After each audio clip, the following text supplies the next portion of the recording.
We've come to the third tool in our defensive driving toolkit: response. In a way, the class has all been leading up to this.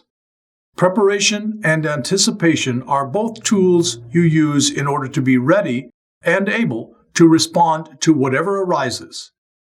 At the same time, you shouldn't think of the tool of response, or defensive driving itself for that matter, as a guide on how to respond to hazards or crises.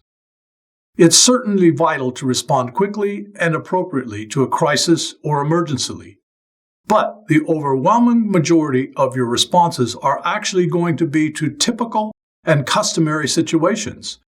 How you respond to the typical and customary qualifies you as a defensive driver just as much as how you respond to the extraordinary. Here in Lesson 5, we'll look at how the defensive driving tool of response means safe driving habits. In other words, not a response to the unusual, but how to build the habits needed to respond in a safe way to everyday driving events and tasks. In Lesson 6, we'll look at the critical areas where many of us need to improve our responses, including distracted and drowsy driving, how to handle emergencies, and what to do when you're stopped by law enforcement.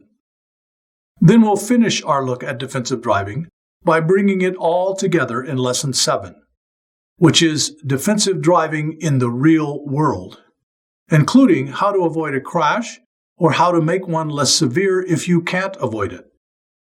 Let's begin by taking a look at safe habits when it comes to turning, making lane changes, passing, and driving near construction zones and railroad crossings.